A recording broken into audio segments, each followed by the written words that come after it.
Hey, I'm Bubba Batman.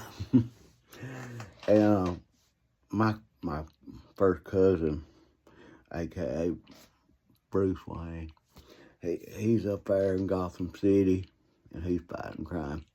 But I'm down here below the Mason-Dixon line. I am fighting sin in the South.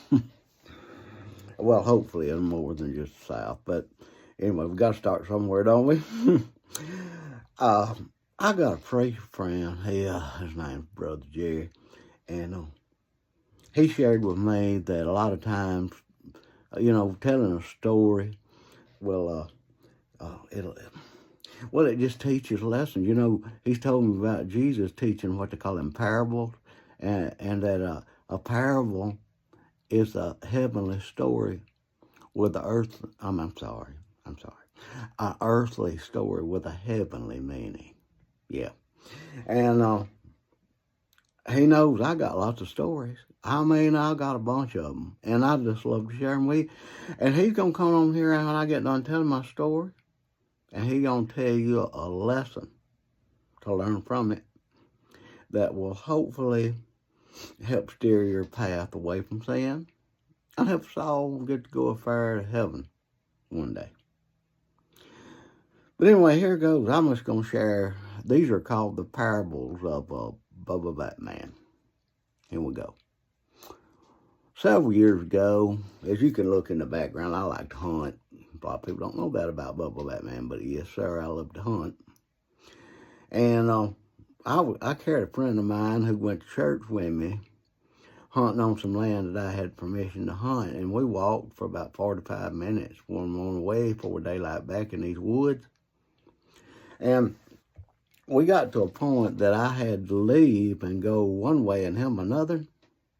Well, I told him where to find what he needed to be looking for and to sit down and watch and hopefully get him a deer. And I was going on the other way. Well, he struck out and he went on up there. As he got out of sight, well, before I went on up to my spot, I had a little trouble that morning and my stomach got to rumbling around.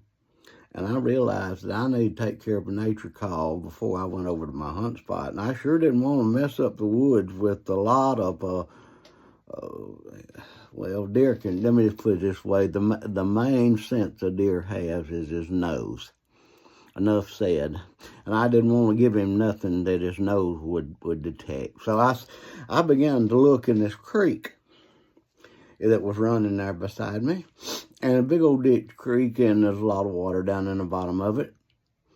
And I knew that if I was to get rid of my odor in that creek, that, it'd go away. It wouldn't be nowhere. And be just like a outdoor toilet right there. So to take care of that, I would always, I had done it before many times. Well, I began to look for a tree that was kind of growing off of the bank out up over the water. And I would hold on to that tree and swing out over the water and take care of the business and put the older stuff in the water. But this particular morning, I got to looking up and down that creek, and there wasn't no trees growing up on the bank out over the water. The only one I could see was one that was about a step down off of the top of the bank on the edge of the creek. And I thought to myself, that don't make no difference. That'll be fine. It'll work just as well.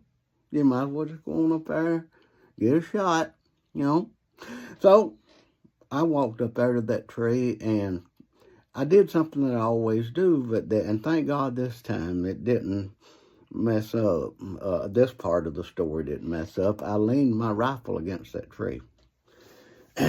Well, I just had me a brand new pair of hunting overalls, and I dropped them galluses on them over. It was cold, by the way. It was down around 15, 16 degrees and cold, frosty morning. But I had to take all my clothes down and everything just to get rid of where I could put the odor in the creek. And anyway, I did all that. And I pulled them breeches of mine down, everything around my ankles down there. And I put my foot down at the base of that tree under the bank, and I held to the tree.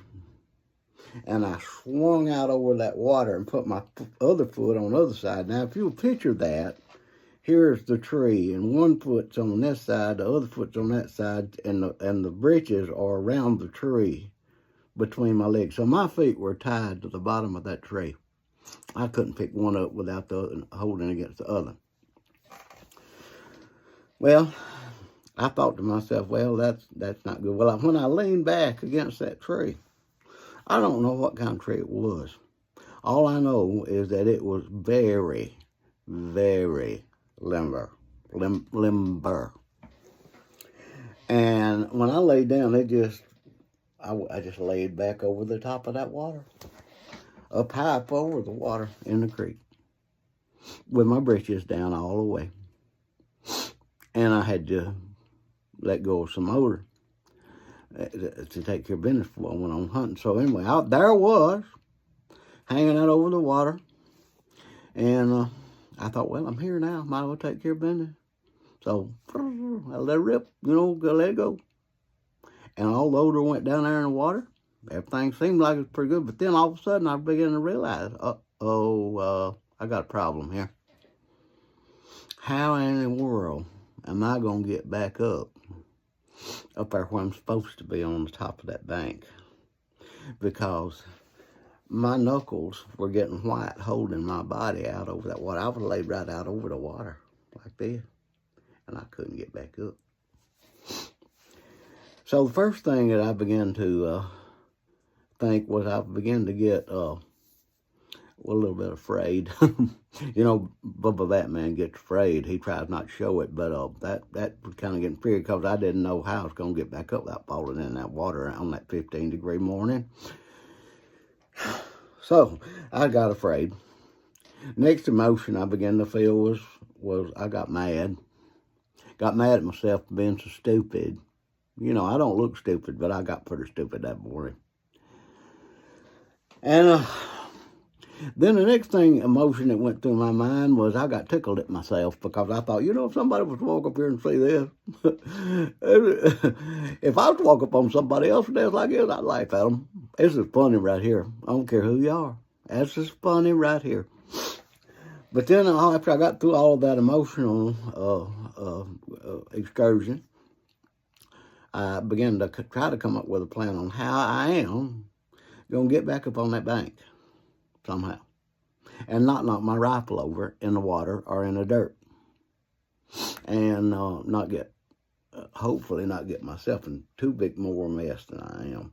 But anyway, I decided as I hung out on that tree, the only thing I could think of was to try to catapult myself back up on the bank.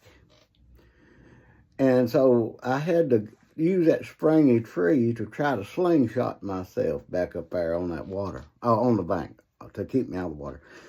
And to do that, I began to bounce and swing back and forth with my britches down and totally all of my, anyway, you can picture it. It wasn't pretty. I was swinging, just a swinging. And I tried to time it. 1, 2, 3, and on the 3, I pulled down and tried to slingshot myself back up on that bank. And when I did, my feet flew out from under the base of that tree, and my front end landed on the top of the bank, and I grabbed a hold of it best I could. All of my bottom parts that was uncovered was down in the dirt and sticks and leaves, and I belly crawled with my legs tied together with my britches back up on the top of that bank. And when I got up, if you realize, I hadn't cleaned that odor off my backside yet. And I had all kind of debris in the front part. It was not a good day. But I did not knock my rifle off in that creek. I did not knock my rifle off in the dirt. So there's something good in everything. But I don't think that's the lesson necessarily that Brother Jerry will share with you. So let me go get him and let him tell you a lesson that might come from this story, right?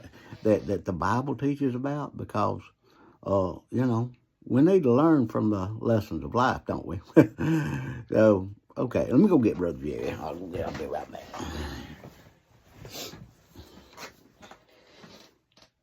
Well, good morning. I'm Brother Jerry, as Bubba Batman introduced, and that story, hard to see what kind of lesson we can learn from that, but I do remember that the Bible said that there's a way that seemeth right unto man, but the ways thereof are the ways of death. And I guess that would apply. You see, sometimes we go through life and we just going along, everything's normal. We have to make decisions. And sometimes the decisions we make, we think, well, that'd be all right. Nothing wrong with that.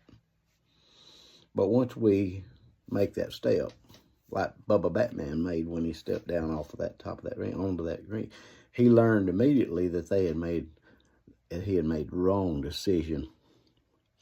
And having made that wrong decision, it was quite a chore getting out of that mess. A lot of people make decisions like that every day in a serious way. Husbands and wives make that decision to get a little bit too close to a friend or a co-worker. And that decision leads to, if not a destroyed marriage, one that's hard to put back together. Children make decisions to try something that their friends are trying, but think it'll be all right. No big deal. But yeah, they get in a mess right quick that it's really hard to get out of. So let's make wise decisions. James tells us in James 1:5, if we lack wisdom, we ask of God, and he will give us liberally.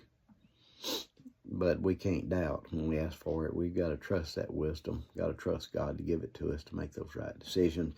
And David said, thy word, in Psalms 119, have I hid in my heart that I might not sin against you. He also said, your word is a lamp unto my feet and a light unto my path. So if we seek guidance from God, more than likely, we won't be making those bad decisions. Not as many anyway. And when we do, the outcome of those decisions might be a little bit easier to get out of. And God promises in Romans 8:28 to work all things together for good if you love God and you're the called according to his purpose. So maybe there is a lesson to learn from Bubba Batman. I'm sure he'll be back to share some more stories. From what I understand, he got a bunch of them. I mean, a bunch. So I hope all of you have a wonderful, blessed day. God bless all of you. This is Brother Jerry on behalf of Bubba Batman. Have a good day.